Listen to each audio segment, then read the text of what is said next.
morning. Good morning, everybody. Hello, welcome back to my channel. It is Tuesday. What day is Tuesday? I'm not sure. We're getting close to the end of Summerween. You're in my cabinet, yes, because I'm about to make my coffee for the morning. Let's do a little update. If you watched my last video, you know I'm about 50% of the way done with Camp Slasher. I'm really enjoying it. It is very, very scary and very much a slasher book. As I mentioned in my last video, I would absolutely recommend it for the prompt or just in general if you're looking for a slasher book. Didn't mean to draw that. And if you wanted other recommendations, I would recommend Camp Slaughter and Under the Blade. I feel like now I've said that for the third time. I'm gonna try not to keep recommending those books to you guys. But here's the plan for today. I'm off. I'm going to be finishing Camp Slasher. I want to get at least 50% of the way done with The Haunting of Leigh Harker, because they both, in Kindle and the in Kindle About Me, they both are about 4 hours long. So I really should be able to get to 50% with the Darcy Coat book today, by the end of today. And honestly, once I finish that, I'm done. I don't have to read anything else. I'm done with Summerween in terms of the reading prompts. I still haven't made anything, baked anything Halloween-esque. I don't think I will, but I don't think that's that big of a deal. I think it's really for the reading for me, and that's okay. So those are the plans today. Finish Camp Slasher, get coffee, which I will be doing right now, and getting 50% of the way done with The Haunting of Leigh Harker. I want to watch some more scary movies. Speaking of, one of my favorite horror movies, one of my favorite scary movies is The Descent. If you've never seen that, do yourself a favor and watch it. Even the second one, the sequel, is pretty good. So I'm wondering, do I want to rewatch that today at some point? I don't know. But here we go. It's reading vlog time. I'm really excited. I'm doing a good job. So, yay!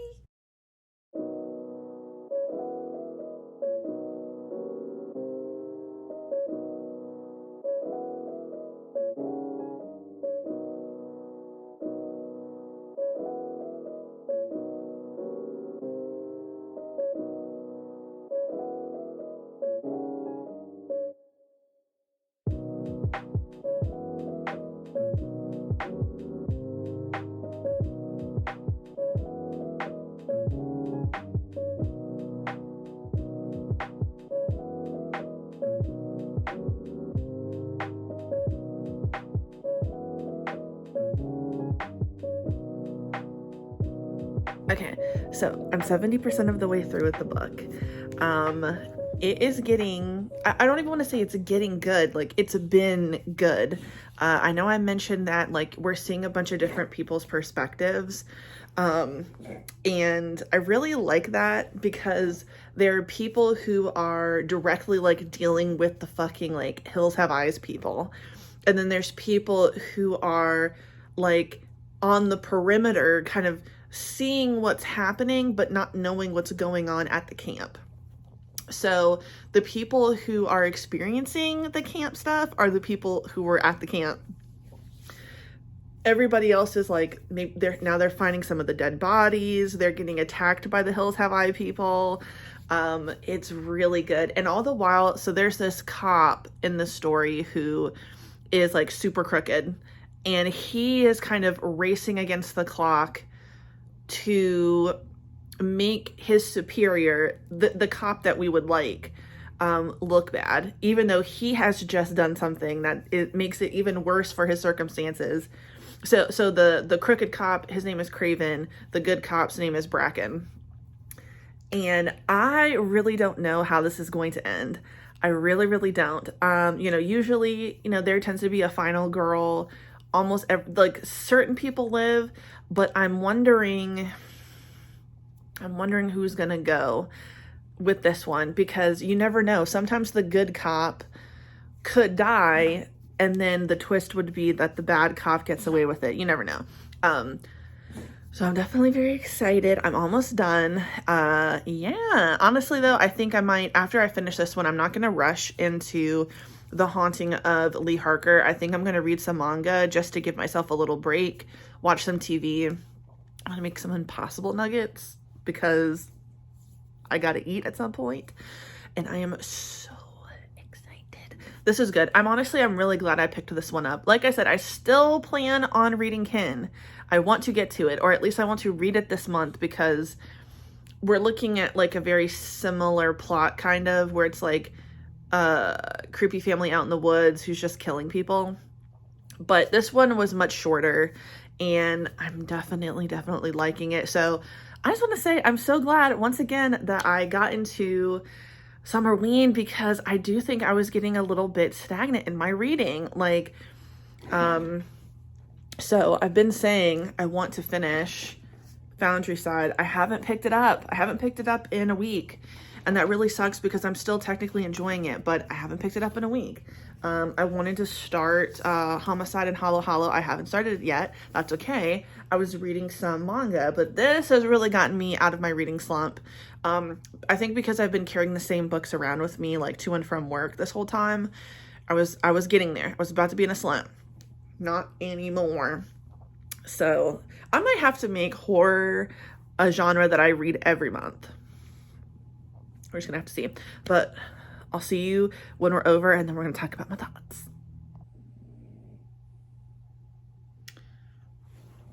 Okay, I just finished it. Whoa, I think that's gonna be 5 stars. This author did not care about killing people who I otherwise would have thought like they would live. Like they would, like if this was a movie and there was a fan favorite, besides, I mean, whoa, okay, so that was really good. All right, so I actually think I'm just going to do spoiler right now. So I'm going to do a spoiler review of this book right now. You'll see spoilers in the corner. Holy shit, I really like this book. So like I said, it's a slasher. Several things are happening at once in this book, which I actually kind of like stuff like that.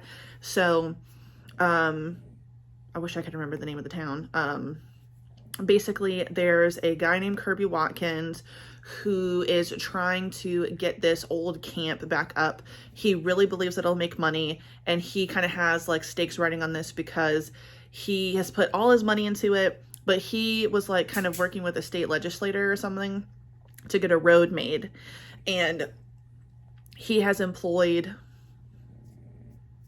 4 kids from college kids to help. He's also employed a 5th person who's on their way, but he is doing like community service because he had an assault charge, and his name is Caleb. So the 4 kids at the camp right now who are helping are Anthony, Preston, Bree, and Sarah. Caleb is on his way. And then there's going to be a doctor who shows up, or like, you know, she does like nature shit, and her name's Karen. So this is like the camp situation. Then we have the town situation. So the cop that we like is Bracken. He is, you know, your typical cop. He cares about the town. He wants to make sure people, you know, get found if they go missing. And there's been a few missing people that have, you know, gone missing in this town. Earlier, there was like a group of hikers that really shouldn't have gotten lost, but they could never find their body. At the very beginning of the book, a woman, a teacher, is driving through the town, but she gets lost. She's supposed to be in Syracuse like the next morning. She gets lost basically on this road that kind of is going up to the camp, and she thinks she sees a kid, and that's when we first see the murderers. So there's 3 of them acting together, and they kill her. So now, you know, Bracken is already freaking out about the fact that these hikers, you know, he never got to solve that so long ago, and now there's a missing woman. Nobody wants to believe really that anything's wrong. They just like assume, oh, well, she probably got there and we just haven't heard from her, or maybe she is, you know, cheating on her husband. Rude. Thank you very much. She seemed like a very, you know, faithful person. So we have Bracken, and then we have Craven. So Craven is the crooked cop. He is in severe debt, and he thinks that if he can do all of these things to discredit Bracken, he can take his job, because Bracken is the sheriff and Craven is just the deputy. So he has been working for the last few months before the election for the new sheriff or something to kind of take down and discredit Bracken because he wants his paycheck, essentially, because he's in debt. So people are going missing. People are being stalked. Of the kids that are at the cabin, Preston is a psycho. Okay, he's already a psycho. So I really like the fact when he died. But anyway, you know, this family in the woods starts like picking them off. His whole thing is, you know, he believes that his area is being encroached and taken, so he kills people as they come around. So the thing that was like kind of annoying that you probably saw me roll my eyes at is like Sarah finds out she's pregnant. Sarah is one of the girls. She's the final girl, okay? This girl is only like 2 weeks late, okay? And every single thing that she does, she's like, what about the baby? What about, it's the size of a pea. But that's okay. It means something to her. Every single time something happens, she can't hold down food. She lifts something too heavy. You're not that far along, but it's fine. So that was annoying. But of course it comes up later in the book. Anyway, almost everybody dies in this book, okay? I was so sure Caleb was going to live. Caleb is like the underdog. You know, when he finally gets to camp, Anthony is like the asshole to him. He doesn't like the fact that Kirby, the guy who has the camp, is like, doesn't hate him because he has an assault charge. They're acting like he committed a murder. That was annoying, but I think that that's pretty realistic considering, you know, the way people are rude to people who have a criminal record. It's half the time, and if it's a non-violent crime, it doesn't even matter. But if it is a violent crime, let's get some context. And you know what the context was? He was beating up his abusive stepdaddy who beat on his mama. I think they should have taken the charge away. You know, some people deserve to get their ass beat, if you ask me. But I thought he was going to live. Crushed his head. Okay, I need to talk to you about all the deaths in here. Skulls are crushed with bare hands, okay? Snapped. Neck snapped.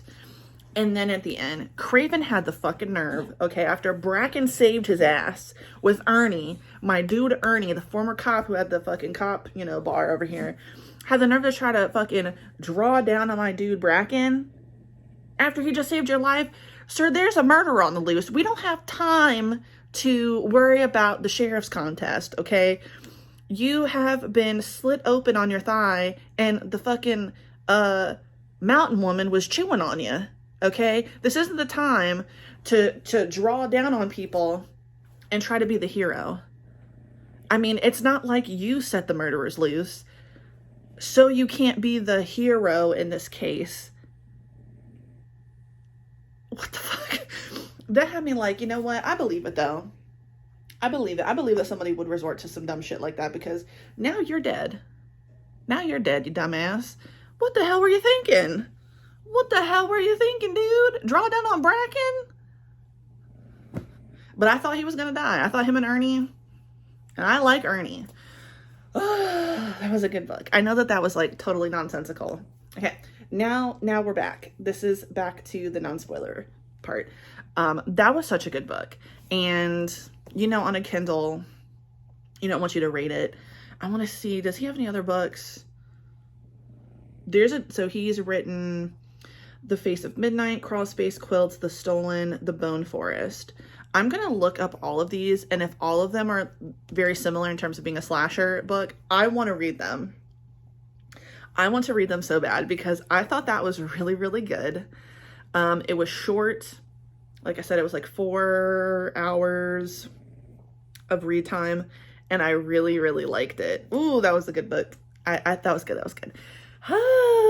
So another good book that I have read in the month of July. Honestly, of the 2 books I've read for Summerween, this one definitely tops Womb for sure. This one blew Womb out the water. I'm sorry. Like, Womb is okay.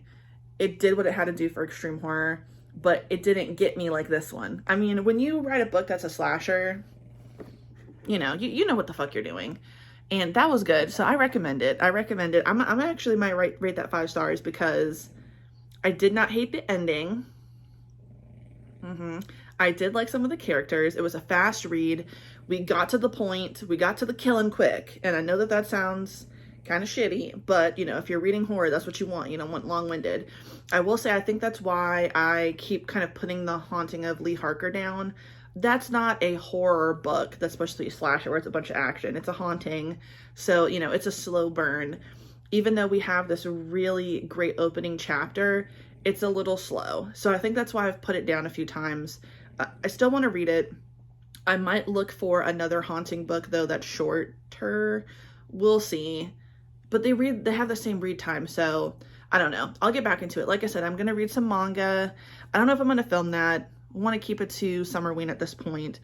If I do read all of this manga today, so I have volumes 7, 8, 9, and 10 of That Time I Got Reincarnated as a Slime, and I have 9 and 10 of Bleach. If I do read these, maybe I'll just talk about what I thought about them, since it's still a reading vlog.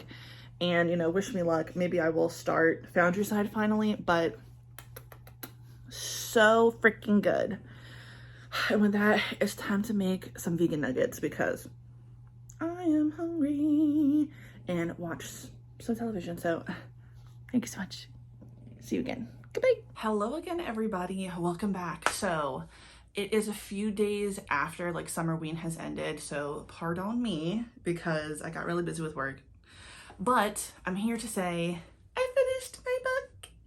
So to recap, what I read for Summerween was Womb. I also read Camp Slasher, and I recently finished The Haunting of Leigh Harker. Basically Camp Slasher and The Haunting of Leigh Harker kind of knocked out several different prompts, which was read a slasher, read in the dark, read a book with haunt in the title. Womb, I did kind of put in there because I just wanted to try it out. I've been hearing a lot about it. I did it. It didn't really fit any of the prompts, but that's okay. If you want to look at it, watch the first video. But let's talk about The Haunting of Leigh Harker because I am pretty sure, like I said, it's been a few days. I told y'all like literally after I finished Camp Slasher what I thought of it, and I thought it was really good. So let's get into The Haunting of Leigh Harker. I'm not going to do a spoiler right now. I might do a little bit later. We'll see. We'll see how excited I am about talking about this. But yeah, so as I mentioned before, the first chapter, I read it at night in the dark on my Kindle, and it was really, really good. It set the tone for me like awesome right off the bat. But then I started to fall off on reading it. I wasn't picking it up. That's why I picked up Camp Slasher, and I realized what my problem was. So Womb was only 2 hours to finish. Camp Slasher was essentially the same, around the same amount of time to read. When you look on Kindle, you know, it tells you like it should take about this much time as The Haunting of Leigh Harker, but the light just turned off. It's okay, we'll just keep rolling. This lamp is really pissing me off. I'm telling you, I spent a lot of money on that lamp over there. I don't think it's a light bulb. It's recently been changed. But anyway, I don't think it should be that dark in here. Anyway, so Womb was so short. Obviously, I finished it very quickly. Camp Slasher, it's a slasher book. It is so quick to read because it starts off like super strong and then like things just keep happening. It's very fast paced. But The Haunting of Leigh Harker was not like that. It's much more slower paced than the first two that I read. But the thing was, I think I was getting like hooked on the fact that Camp Slasher and The Haunting of Leigh Harker essentially had the same read time, and I was expecting more stuff to happen and for us to get to the point quicker, and it wasn't. So to be honest, I did kind of skim read a bit of it because I felt like, man, when are we gonna get to it? Like, come on, I wanna know what's going on. But that was my fault. So by the time I finished the book, I was crying. The ending was beautiful, but tragic. But oh my God, like I had to sit back and think, okay, I actually really did like this book. Now, I said I skim read. Okay, hear me out. When I finally got to the very end and I finished it, by that point, like about 80% of the way through, I was slowing down and I was consuming the content, you know, like I should have been. But when I finished it, I went back and reread everything. Not from the beginning, but I went back and I kind of read those chapters again just to fully, like, okay, you know exactly what happened. You didn't miss anything. So with that being said, I ended up really liking The Haunting of Leigh Harker. I just had to give myself time, and I really shouldn't have been trying to compare it to the first 2 books that I read in terms of it being fast-paced. It wasn't, but once again, I really liked this Darcy Coates book. I would absolutely recommend her as an author, and I really like this one. It is shorter, but it's a ghost story. Ghost stories can be a bit slow, and this one, there's several different things going on. So you have like your first act where we're seeing Leigh being haunted. Then you have what happens in the second act, so to speak, and you're like, okay. And at that point, that was like 40% of the way through the book. I thought, okay, now it's about to pick up. It didn't really pick up. And then finally, that last 80% went by kind of fast. So still really good, but it's my fault that I took so long to read it, and took so long to read it because I felt like, why is this dragging on? Because I'm comparing it to something else. So successful Summerween. I really enjoyed all the books I read. But yeah, I'm going to do a spoiler right now about The Haunting of Leigh Harker. Okay, so like I said, slower paced. Wasn't really happy with that. Leigh, though, is a really interesting character. It's so interesting because, you know, the way that she felt like people perceived her was so different than the way she really, like, they really perceived her. So she was this really quiet woman. She kept to herself, but she loved her job. She loved her home. You know, she was friendly to her neighbors for the most part, but they were a little, you know, nosy, and she didn't like that. But at the end of the day, she really believed that the people that she worked with were her friends and that they liked her, and she had a lot of respect for them. She loved her sister.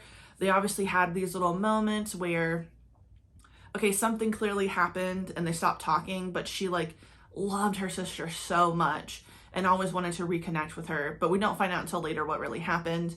But yeah, that's how she felt like everything was going. But the way everybody else felt about her was different. Her colleagues thought that she didn't like them. She wouldn't go out to drinks with them. But of course, in her mind, she's like, well, I enjoy them at work, but then like when they're gone out to lunch, you know, I get more work done, but I really did like them. I consider them friends. They thought that she was stuck up and didn't enjoy their company. When she just disappeared, they assumed that she just got a better job and didn't tell anybody. Her neighbors, who were nosy and older, kind of trying to look in on her, but it wasn't until like they really started to notice like her mail's piling up, her car isn't moved, that they kind of sprung into action. But even they felt like, well, she probably did leave and we just don't know because, or she had a mental break because she just seemed so reclusive. And it's so sad. It's so sad because I think that she doubted herself more in some ways, but then clearly I do think that she thought highly of other people. I think she did think highly of her life, but at the end of the day, so there was a disconnect and a miscommunication between these people in her life.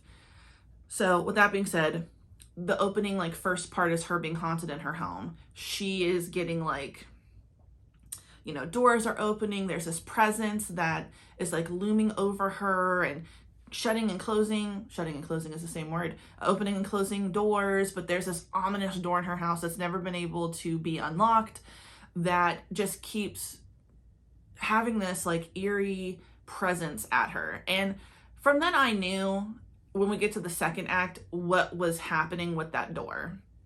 I didn't quite understand what was going on, but now that I think about it, I kind of feel like, oh, it makes sense that that's what was really going on. Okay, then kind of the second act, she's kind of confronted finally with this presence in her home, and we come to realize that Leigh's actually dead. She's the ghost that is haunting the home. And this old woman who is haunting her is actually the person who owns her home now. And she comes to realize that she's really dead when she has been trying to contact her younger sister several times. She leaves her a voicemail. She says, I love you. I want us to speak. And it's really hurt her that what has seemed like a week of her being tormented in this house, her sister hasn't gotten back to her. Then her sister shows up and she's like, oh my God, Meg, I'm so happy to see you. But her sister doesn't see her. So she's talking to her sister, but her sister's talking to Sarah, who is the older woman who now lives in her house. And at this point, Leigh gets it. She starts to understand. Sarah can communicate with her because she's kind of like got a touch of the ghost vibes or whatever. And then she kind of lays it out for Leigh. She's like, hey, we kind of figured out that you went missing during Christmas and no one has seen you since. No one knows what happened to you. And I've moved into your house like 3 months ago and you've been missing for a year.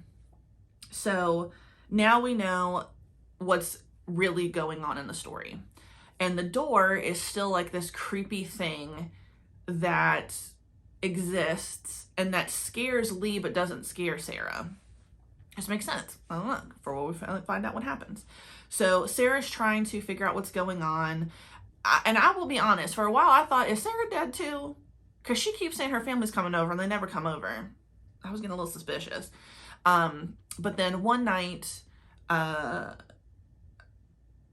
Leigh finally tells Sarah, hey, this door is creeping me out. She doesn't want Sarah to open it. She's got this huge bookcase in front of it, or something that's blocking the door, technically, now that she can finally see the house for what it is. Because this whole time, in the first act, so to speak, Leigh didn't realize that her house was actually inhabited by a real human being because she was the ghost. So she saw her house as it was before. Now she can finally see her house, what it really is. Someone else lives here and their stuff is there.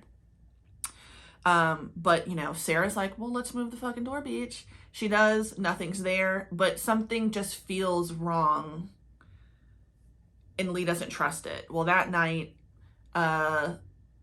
Sarah suffers a stroke and Leigh is just so sure, okay, the presence is trying to get to her. So there is a haunting here, but what the fuck is really going on? So time is jumping like really crazy because Leigh only appears at certain times and it's not always like the next day. Sometimes it'll be like 3 months later and she doesn't realize that.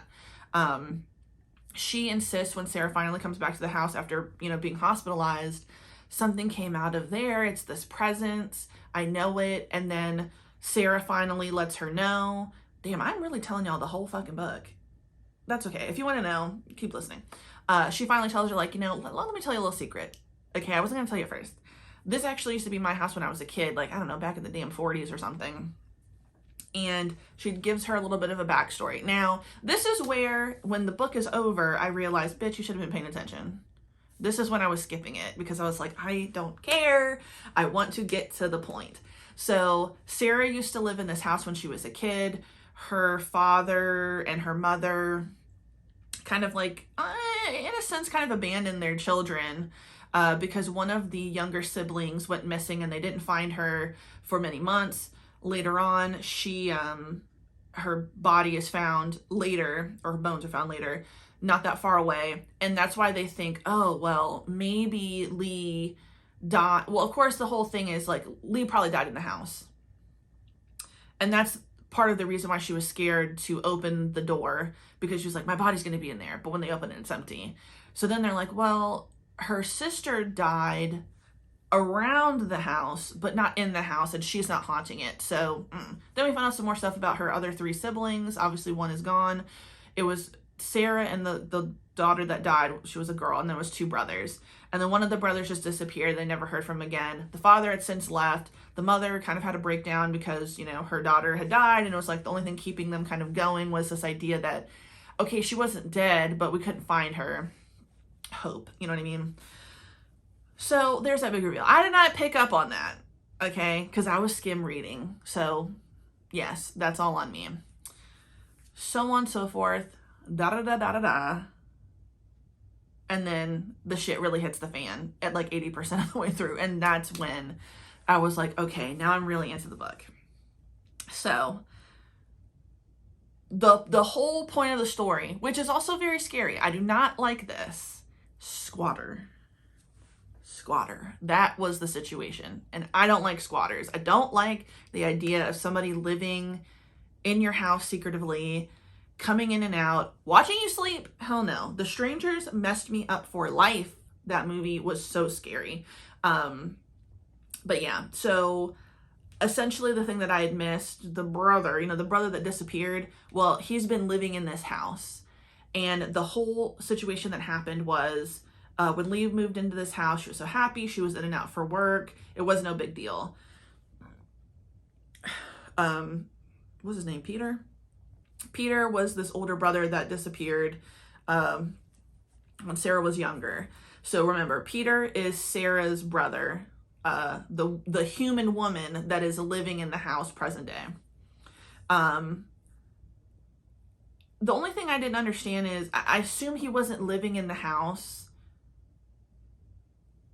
forever. Like, he's been there this whole time. Like, since the day even the family left. I think what happened is he ran away, maybe, and then he fell on hard times and, like, came back, and this is, like, where he was comfortable or something. But he very well could have lived there. Who knows? Anyway, when he was a kid, this was his little secret spot. They obviously don't know what happened, like, specifically to Ruth, but it's very clear that he's the one that killed his little sister. And everything that happened with Leigh the night that she died was that, like, she had this routine that she would leave, she would come home. She wasn't really at home for long extended periods of time. And that is when Peter would come out and he would get food, shower.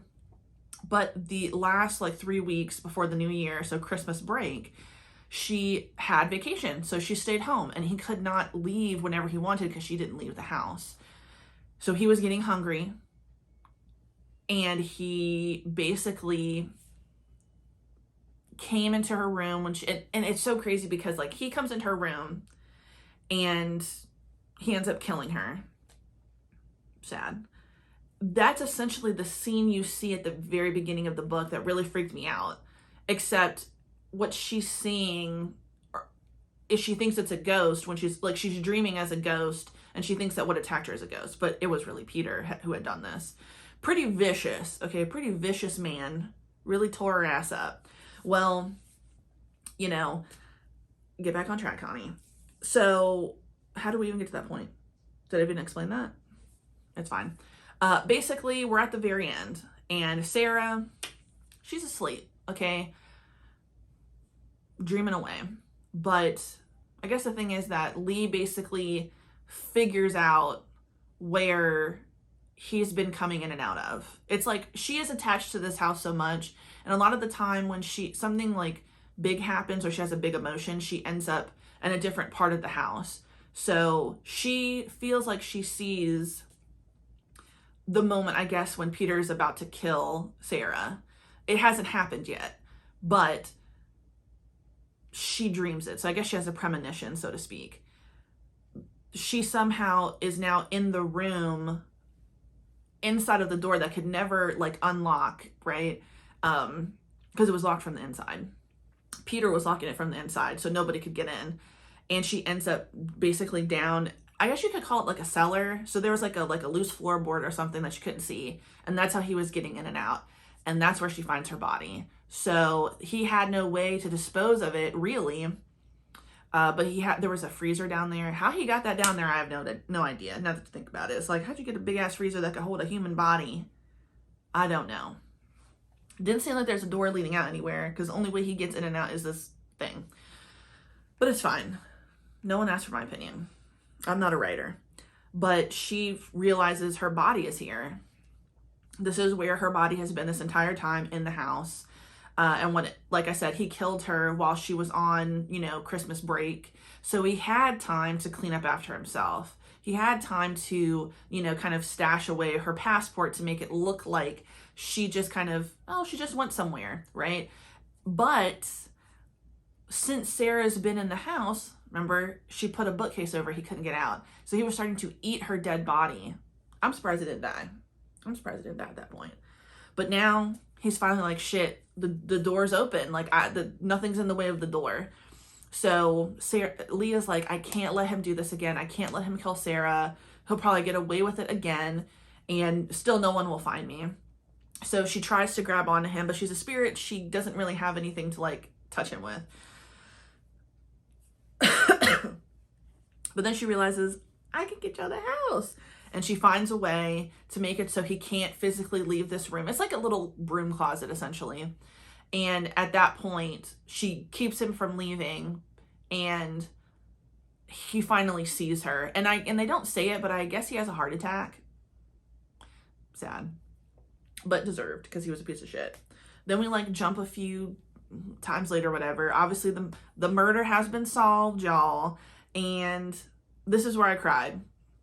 Meg is here. So Meg has now been informed about what happened to her sister. And I was like, oof, this sucks. So Sarah, obviously she's alive, she's good, but Leigh is still there, and she kind of speaks through Sarah. You know, she gives her like little things to say to Meg so she understands, like, no, I'm Leigh's here. Her ghost is here. I can speak to ghosts. And oh my God, it got me so bad, because going back to the way that the way people think about other people and the things they keep a secret, right? So, you know, Meg is sitting here talking about how sad she is about what happened to her sister, and how she feels as though it's her fault because she had thought and considered about calling her sister to spend Christmas with her, and she didn't. And the reason why she kind of stopped talking to her sister was because she essentially was like very envious and a bit jealous, I guess, of the fact that her sister had this like curator job in a museum.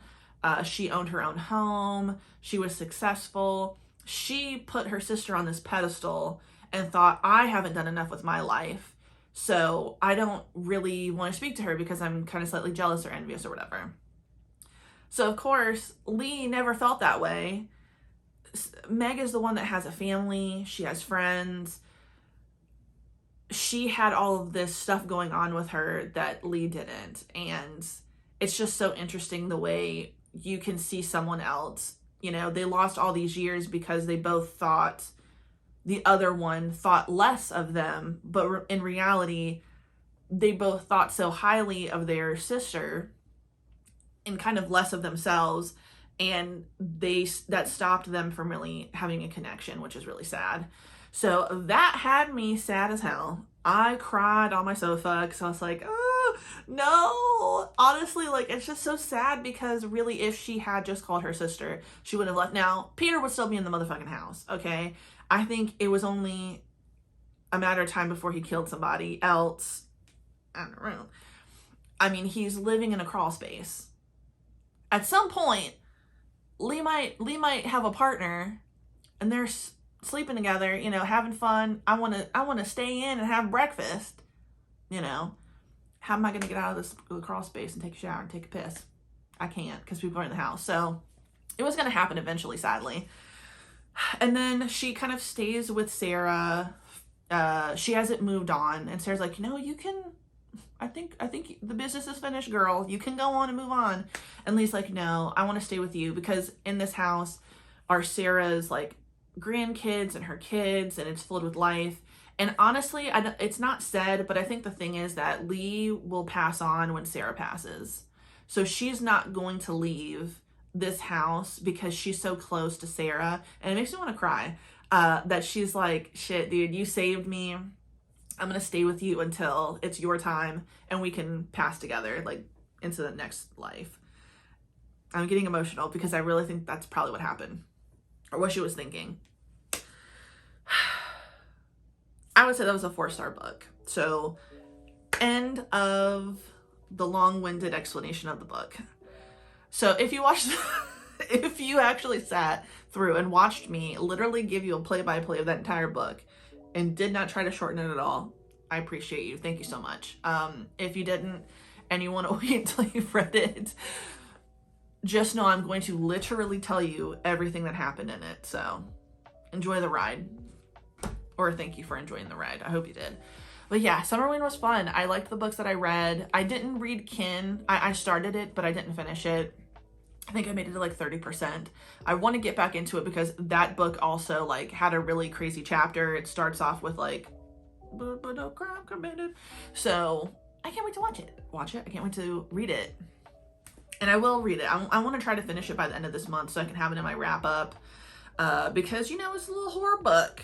I did a little, you know, change with my TBR because I didn't really have one for this month. But overall, Summerween was a success. I had fun. I made some more posts on Instagram. I'm trying to be better about that. But yes, thank you so much for watching my video. If you like the video, please like the video. If you like it, subscribe, hit the notification bell, follow me on Instagram, Twitter. I have StoryGraph, I have Goodreads. Let's be friends. And thank you so much for watching my video. Have a good day. Goodbye.